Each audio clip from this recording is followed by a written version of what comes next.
Hello student, स्वागत है आप सभी का एक बार फिर से। आज की इस नई वीडियो में हम ये जानेंगे कि भाई जॉन रॉयल्स कौन थे और उन्होंने अपने न्याय का क्या सिद्धांत दिया था। आज की नई वीडियो ना केवल ग्रेजुएशन, पोस्ट ग्रेजुएशन बल्कि ऐसे स्टूडेंट्स जो कि यूपीएससी के या फिर सिविल सर्विसेज एग्जाम्स की तैयारी कर रहे हैं तो उन लोगों के लिए भी इम्पॉर्टेंट रहने वाली है। तो सबसे पहले मैं आप लोगों को आज की इस स्लाइड में ये बताऊंगा कि जॉन रॉयल्स कौन थे। जैसे कि जॉन रॉयल्स का जन्म कब हुआ? 21 फरवरी 1921 को हुआ।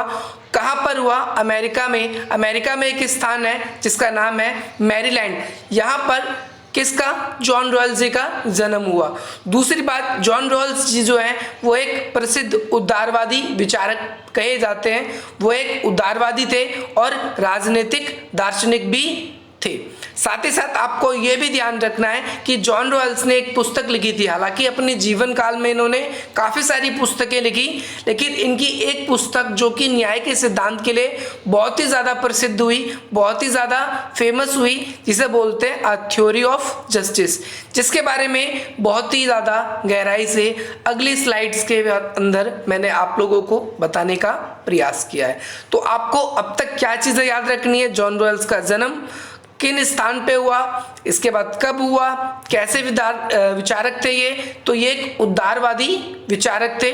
और इसके बाद इन्होंने कौन सी इंपॉर्टेंट बुक लिखी थी? तो अ थ्योरी ऑफ जस्टिस। साथ ही साथ इन्होंने अपने उदारवादी न्याय के सिद्धांत में उन्होंने न्याय को एकदम से निष्पक्षता के रूप से समझाने का प्रयास किया है। तो चले गाइस, आज की इस वीडियो में हम डीप से यही जानेंगे कि जॉन रॉयल्स जी के न्याय के सिद्धांत क्या थे, क्या नहीं। ये अगली स्लाइड है, इसमें सबसे पहली बात आपको यही इंपॉर्टेंट ध्यान रखना है कि जॉन रॉयल्स की बुक का नाम क्या है? तो अ थ्योरी ऑफ जस्टिस। आपको ये इंग्लिश में भी और हिंदी में दोनों के बाद में आपको ये याद रखना है कि भाई 19वीं शताब्दी में जो न्याय है वो उदारवादी सिद्धांत न्याय का वो बहुत ही ज़्यादा पॉपुलर हुआ था। कौन सा पॉपुलर हुआ? उदारवादी सिद्धांत किस चीज का? न्याय का। लेकिन हम बात किसकी कर रहे हैं? हम बात कर रहे हैं जॉन रॉयल्स की। जॉन रॉयल्स जी का जन्म ही जो है वो 20वीं शताब्दी में हुआ है। तो जॉन रॉयल्स जी अगर हम बात करते हैं उनकी, तो वो 20वीं शताब्दी में जो उनके विचार है वो काफ़ी ज़्यादा पॉपुलर हुए, बहुत ज़्यादा लोगों ने उसको एक्सेप्ट भी किया। और 19वीं शताब्दी में अगर हम बेसिकली देखें तो उदारवादी सिद्धांत यहाँ पर थोड़ा सा पॉपुलर था।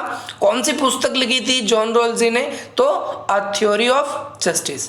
इसके बाद में इन्होंने, अगर आपको मैं बता दूं, जॉन रॉयल्स जो जी थे वो एक ऐसे सिद्धांत देना चाहते थे जो कि आधुनिक लोकतंत्र के लिए भी बहुत अच्छा हो, यानी मॉडर्न डेमोक्रेसी के लिए, और साथ ही साथ जो हमारे स्टेट हैगा उसका जो कल्याणकारी स्वरूप है ये भी बना रहे, इससे भी वो मैच खाए।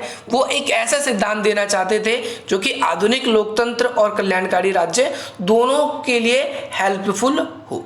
साथ ही साथ जॉन रॉयल्स जी ने कैसे न्याय का सिद्धांत दिया था? तो वितरणात्मक न्याय का सिद्धांत दिया था। वितरणात्मक न्याय का सिद्धांत का मतलब क्या है कि भाई इन्होंने कुछ वस्तुओं को वितरण करने के लिए कहा गया था। इन्होंने कहा था, अब इसके बारे में मैं विस्तार पूर्वक आपको बताऊंगा। यहाँ पर सबसे पहले आप लोगों को ये कुछ चीज़ें मैंने आप लोगों के सामने हाईलाइट करी है, वो आप ज़रूर एग्जाम में इसी तरीके से ब्लैक पेन से अगर हाईलाइट करेंगे या फिर इसके नीचे अंडरलाइन करेंगे तो आप लोगों के लिए ज़्यादा बेटर होगा। तो जॉन रॉयल्स ने अपने न्याय के सिद्धांत को किस में दिया? आपको ध्यान रखना है, वितरणात्मक न्याय के सिद्धांत के आधार पे दिया। साथ ही साथ इन्होंने क्या कहा ये बात कही कि भाई जब तक ठीक ढंग से वितरण नहीं होगा ना, मतलब जो भी चीज़ हम बांट रहे हैं अगर उसको ठीक ढंग से हम नहीं बांटेंगे तो वो न्याय कभी नहीं होगा, न्याय स्थापित होगा ही नहीं। तो आपको ये चीज़ भी याद रखनी है। किसने कहा है? जॉन रॉयल्स जी ने कहा है। ठीक है, अब इसके बाद में अगली चीज, जॉन रॉयल्स जी ने वितरणात्मक न्याय के अंदर क्या कहा कि भाई मानव की कुछ आवश्यक चीज़ें होती हैं जिनका मानव प्रयोग करता है, यानी कुछ आवश्यक वस्तुएं, कुछ आवश्यक चीज़ें जिनका मानव डायरेक्टली और इनडायरेक्टली प्रयोग करता है। तो इस आधार पे जॉन रॉयल्स जी ने क्या किया? मानव द्वारा जो भी वस्तुएं आवश्यकता की इस्तेमाल की जाती है इसे दो वर्गों में विभाजित किया गया और कहा गया कि भैया अगर इन दोनों का, इन दो तरह की चीज़ों का अगर हम एक बराबर अच्छी तरीके से वितरण कर दें तो वो न्याय होगा। अब आप बोलेंगे कैसे? इसके बारे में हम बात करेंगे। तो इन्होंने वो दो आवश्यकता की चीज़ें क्या मानी है? सबसे पहली चीज़ इन्होंने कहा है कि भाई सामाजिक पदार्थ की चीज़ें, और दूसरा इन्होंने कहा है प्राकृतिक पदार्थ की चीज़ें। सामाजिक पदार्थ की चीज़ें किन्हें कहा गया है, ज़रा इसके बारे में मैंने आप लोगों को अच्छे से बताया है कि भाई सामाजिक पदार्थ में ऐसी वस्तुओं को इन्होंने रखा है या ऐसी वस्तुओं को कहा है जिनका वितरण समाज की संस्थाओं के द्वारा किया जाता है। अच्छा, समाज की संस्थाओं के द्वारा क्या क्या वितरण किया जाता है? जैसे सैलरी हमें सोसाइटी के अकॉर्डिंग डिसाइड होकर दी जाती है।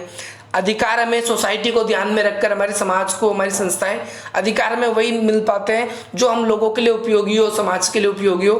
तो हमारी जो सरकार है वो अधिकार कई बार तय करती है। संपत्ति कई बार हमारी सरकार तय करती है कि भैया अगर आपके पास में एक लिमिट के बाद में अगर पैसा इकट्ठा होगा, ज़्यादा होगा, तो आप लोगों को वो सरकारी राजकोष में जमा करना पड़ेगा। उसका प्रयोग जनता की निजी हितों के लिए या जनता के लिए और अच्छे कामों के लिए किया जाएगा। स्वतंत्रता ऐसी जो चीज़ें ऐसी सिंपली आपको याद रखना है कि भाई जिन चीज़ों का वितरण संस्थाओं के द्वारा, सरकार के द्वारा किया जाता है वे सामाजिक पदार्थ की वस्तुएं कहलाती हैं। सामाजिक पदार्थ की वस्तुएं कहलाती हैं। इसके बाद में अगले ही आती है जिसे हम बोलते हैं प्राकृतिक पदार्थ की वस्तुएं। क्या बोलते हैं हम? प्राकृतिक पदार्थ की वस्तुएं। तो किसको कहा जाता है प्राकृतिक पदार्थ? तो आप लोगों ने अभी पीछे पढ़ा बहुत अच्छी तरीके से कि जिन्हें संस्थाएं डिवाइड करती है, बांटती है हम लोगों के बीच में, तो वो सामाजिक पदार्थ होती है। तो प्राकृतिक पदार्थ कौन सा हो जाएगा? जिन्हें हमारी समाज डिवाइड नहीं करती और हम ही लोग नॉर्मली उसको डिवाइड कर लेते हैं। ऐसे क्या क्या चीज़ है जो समाज हमारी डिवाइड नहीं करती? जैसे हमारी बुद्धि है, जैसे हमारी कल्पना शक्ति है, हमारी बॉडी की इम्यूनिटी पावर है, ठीक है, और हमारा साहस है। ये सारी चीज़ हमारी कोई समाज नहीं डिवाइड कर सकता इसे, ये हमारे में नेचुरली है, ये प्राकृतिक पदार्थ है। तो यदि हम इसका भी बंटवारा करें या इसको भी हम मौके अवसर देखें अवसर के अकॉर्डिंग, तो भाई न्याय होगा। इसके साथ साथ जॉन रॉल्स जी ने आगे क्या बात कही है? गाइस, जितनी चीज़ें मैं अंडरलाइन कर रहा हूँ यहाँ पर आप लोगों के लिए, डार्क कर रहा हूँ, वो आप लोगों के लिए इंपॉर्टेंट है। आप थोड़ा सा एग्जाम में उसको लिखेंगे तो आपको अच्छे मार्क्स मिलेंगे। और साथ ही साथ ऐसी ही अपडेट्स के लिए आप हमारे चैनल को सब्सक्राइब कर सकते हैं। अच्छा, साथ ही साथ इसके अंदर आपको ये भी ध्यान रखना है, इस तरह सामाजिक पदार्थ का वितरण करके पूरी तरीके से हम क्या कर सकते हैं? न्याय को स्थापित कर सकते हैं। अगर हम सामाजिक चीज़ें को डिवाइड कर दें, क्योंकि इन सब चीज़ों, प्राकृतिक चीज़ों को तो काफ़ी ज़्यादा कॉम्प्लिकेटेड है, इसको डिवाइड करना मेरे हिसाब से तो नहीं हो सकता। तो इसीलिए इन्होंने क्या कहा कि भाई सामाजिक समझौते का सिद्धांत दिया था। किसने? जॉन रॉल्स जी ने अपने न्याय के सिद्धांत में। मैंने दो बातें कही, एक तो वितरणात्मक न्याय का सिद्धांत, वितरण किन चीज़ों का होगा? प्राथमिक वस्तुएं। ध्यान रखना है कि जिन चीज़ों का वितरण हो सकता है, जॉन रॉल्स जी ने उन्हें प्राथमिक वस्तुएं या प्राथमिक वस्तुएं भी कहा है, आपको ये याद रखना है। दूसरी बात, इन्होंने अपने सिद्धांत को वितरणात्मक न्याय का सिद्धांत कहा है। तीसरी बात, इन्होंने सामाजिक समझौते की भी बात कही है। किसके बारे में? सामाजिक अनुबंध, जो कि और भी पहले के विचारक भी सोशल कॉन्ट्रैक्ट की बात करते हैं, वही ये भी बात करते हैं। देखो क्या क्या बातें इन्होंने बताई। और जॉन रॉल्स जी का मानना है कि लोगों को अपनी आवश्यकताओं की पूर्ति करने के लिए सामाजिक समझौते किए हैं। ये जो हमने सामाजिक समझौते किए हैं, सरकार बनाई है, हमने हॉस्पिटल्स बनाए हैं, हमने स्कूल्स बनाए हैं, हमने न्यायालय बनाई है, हमने संसद बनाई है। तो ये जितनी चीज़ें बनाई है, तो इसमें हम लोगों को कुछ कॉन्ट्रैक्ट होते हैं। टीचरों से हमारे कुछ कॉन्ट्रैक्ट होते हैं कि भाई हम बदले में आपको कुछ पैसे देंगे, कर देंगे, चीज़ें देंगे, उसके बदले में आपको हमारे बच्चों का मार्गदर्शन करना है, शिक्षित करना है। डॉक्टरों के साथ भी कुछ ऐसा ही है। तो हमने क्या किया है कि अपनी आवश्यकता के अकॉर्डिंग हमने क्या कर रखा है? हमने समझौते किए हैं। लेकिन इन समझौतों का उद्देश्य था कि एक ऐसे समाज का निर्माण करना किया जाए जहां पर सबको न्याय मिले। यानी इसका मतलब ये नहीं कि भाई जो अमीर व्यक्ति है वो तो भाई अच्छी शिक्षा कर लेगा, अच्छी क्या करेगा, न्याय पा लेगा, लेकिन जो गरीब है वो नहीं हो पाएगा। तो न्याय के अंदर एक मेन कंसर्न माना गया जॉन रॉल्स जी के द्वारा कि भाई न्याय ऐसा हो जिसमें हर एक को न्याय मिले, जहाँ सबको न्याय मिले, कोई भी न्याय से अछूता ना रह जाए, कोई भी न्याय से पीछे ना रह जाए। इसके साथ साथ जॉन रॉल्स जी ने और भी बातें कही हैं। जॉन रॉल्स जी का ये भी मानना था कि भाई कि मनुष्य एक ऐसी अवस्था में एक समय पर था जहाँ पर ना कोई किसी पर अत्याचार करता था, आदिम अवस्था जिसे कहा गया है। पहली अवस्था थी प्रथम अवस्था, जिसे कहा गया है कि प्रथम अवस्था थी जिसमें मनुष्य जो थे एक दूसरे के प्रति उदासीन थे। यानी उदासीन का मतलब है कि कोई भी एक दूसरे पर अपना प्रभाव नहीं छोड़ता। आपने साइंस पढ़ी होगी थोड़ी बहुत कि उदासीन कब होता है? ना तो जब अमल का इफेक्ट ज़्यादा होता है, ना ही क्षार का, यानी ना ही बेस ज़्यादा होता है, ना ही एसिड ज़्यादा होता है। तो ठीक इसी प्रकार से कि एक समय ऐसा था जब लोग प्रथम अवस्था में थे, उदासीन थे, और साथ ही साथ क्या है, सबको एक दूसरे की आवश्यकता के बारे में पता था। इसीलिए क्या था कि ना तो कोई किसी को नफरत से देखता था और ना ही कोई किसी से घृणा करता था, जब तक ऐसा कुछ नहीं था। लेकिन फिर धीरे धीरे हम देखते हैं कि समाज में आगे हम बढ़ते, फिर भी एक नए समाज के बारे में आगे हम देखते हैं कि आगे इंट्रोड्यूस हो जाता है। वो नया समाज कैसे आता है? वो नया समाज हमारा तभी आता है जब मनुष्य के अंदर स्वार्थ की भावना उत्पन्न होती है। ये कौन कहता है? ये जॉन रॉयल्स जी कहते हैं। ठीक है, आपको इस चीज़ का भी ध्यान रखना है। इसके बाद में आगे क्या बात कही गई है कि मान लीजिए, अब इसके अंदर एक एग्जाम्पल दिया गया है मेरी ओर से आप लोगों को बहुत अच्छी तरीके से समझाने के लिए, और आपको आशा करता हूँ समझ में भी आ रहा होगा और आगे आएगा भी। मान लीजिए समाज जो है बना ही नहीं, जो हमारा समाज है वो है ही नहीं जो आज हम देख रहे हैं, और हमें एक नया समाज बनाना है मिलकर। तो हम क्या करेंगे? तो हम क्या करेंगे? तो हम समाज बनाने का फैसला लेंगे। ऐसा समाज बनाएंगे जिसमें अधिकतर लोगों के हित हो, यानी एक ऐसी सोसाइटी बनाएंगे जिसमें भाई ना तो कोई अमीर हो ज़्यादा, ना किसी के पास में ज़्यादा अधिकार हो किसी से, ना ही कोई व्यक्ति किसी से अधिक स्वतंत्रता का उपयोग कर सके, सभी व्यक्तियों को अच्छा वेतन मिले, हर एक व्यक्ति को। हम हमेशा ऐसा चाहेंगे। लेकिन हमारे सोसाइटी के लिए क्या इम्पोर्टेंट है, ये हमें उस सोसाइटी को बनाते समय बिल्कुल भी नहीं भूलना चाहिए। इसके अंदर एक चीज़ और भी अच्छी तरीके से क्लियर करना चाहूँगा मैं आप लोगों के लिए कि हमारा ऐसा समाज होना चाहिए जिसमें ज़्यादा से ज़्यादा हितों की पूर्ति की जाए, यानी सबको अच्छा मिले, जो मैंने ऊपर बात कही है। और साथ ही साथ क्या है कि जो लोग समाज बनाएंगे, यानी हम ही आप में से लोग बनाएंगे, उनको ये नहीं पता कि समाज में किस व्यक्ति की क्या स्थिति होगी। तो सोचो वो व्यक्ति किस प्रकार से समाज बनाएगा, किस प्रकार से लोगों को अधिकार मिलेंगे, कैसा क्या होगा। तो ये काफ़ी ज़्यादा कॉम्प्लिकेटेड हो जाएगा, इसीलिए आपको इसका ध्यान रखना है। साथ ही साथ कौन व्यक्ति विकास कर पाएगा, साथ ही साथ किस व्यक्ति की कितनी योग्यता होगी, कौन अमीर होगा, कौन गरीब होगा, कौन उच्च जाति का होगा, कौन नीच जाति का होगा। हर एक व्यक्ति ऐसा चाहेगा कि भैया कुछ ऐसे नियम बनाए जाए जिससे समाज में सभी को अच्छे अधिकार प्राप्त हो, किसी का भी शोषण ना हो। एक ऐसी सोसाइटी निर्माण करने की बात करते हैं। तो ये कब हो पाएगा? जब अधिकतर लोगों के पास में अधिकार होंगे, न्याय जैसी व्यवस्थाएं हमारे समाज में, हमारी सोसाइटी में विद्यमान होगी, तभी ऐसा हो पाएगा। साथ ही साथ जॉन रॉयल्स जी के न्याय के सिद्धांत को अगर आप देखेंगे तो वैसे तो 3 पार्ट्स में डिवाइड किया गया है, लेकिन तीसरे में सेकंड में ही 2 है, तो हम इसको पहला पार्ट और सेकंड पार्ट ऐसे बात करेंगे। यहाँ पर पहला पार्ट लिखा है। जॉन रॉयल्स जी ने अपने न्याय के सिद्धांत को समझाने के लिए सबसे पहली बात कही है कि एक मौलिक समानता की बात करी है। किसकी? एक मौलिक समानता। रॉयल्स जी का कहना था कि न्याय की स्थापना करने के लिए सभी को क्या होनी चाहिए? एक समान स्वतंत्रता होनी चाहिए। सभी व्यक्ति के पास में एक समान इक्वली लिबर्टी होनी चाहिए, सबको आज़ादी होनी चाहिए, यानी सबको ज़्यादा से ज़्यादा आज़ादी देनी है। ये किसका कहना था? जॉन रॉयल्स जी का कहना था।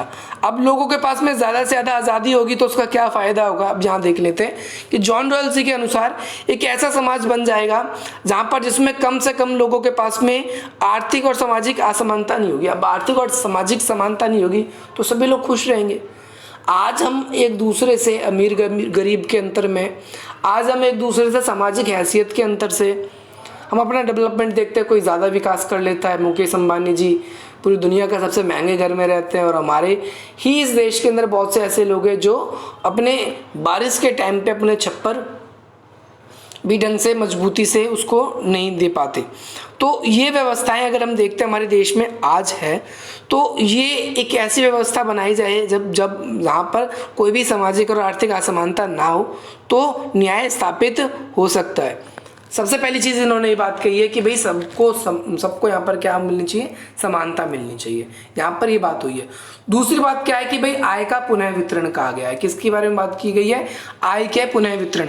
पुनः वितरण का मतलब क्या है? ये बहुत ही इंपॉर्टेंट है, इसको आपको समझना है। एक ही सिद्धांत के अंदर 2 चीज़ें। एक तो इन्होंने आय के पुनः वितरण की बात कर दी, और दूसरा देखो क्या बात होगी इसके अंदर, ये आपको भी पता चलेगा।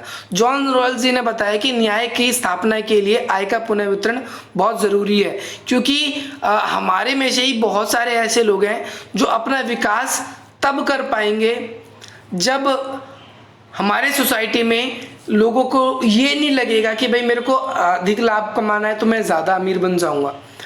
विकास करने का तरीका एक ऐसा होगा जहाँ पर गरीब को भी लाभ मिले, गरीब को भी फायदा मिले, तो अच्छा हो सकता है। सबसे पहले कि सबको खुला छोड़ा जाए, यानी सबको स्वतंत्र छोड़ा जाए, जिसमें जितनी योग्यता होगी वो अपनी काबिलियत के अनुसार उतनी इनकम अर्जित करेगा। फॉर एग्जांपल हम सब है तो सरकार ने हमें फ्री छोड़ दिया, ठीक है भैया, ऐसा है कि आप सभी अब अपना विकास खुद करें, अब गवर्नमेंट किसी की मदद नहीं करेगी, ठीक है, आप सभी आज़ाद हो, जो जितना विकास कर सके कर लेगा। अब उसमें से बहुत से लोग विकास कर लेंगे, बहुत से लोग रह जाएंगे।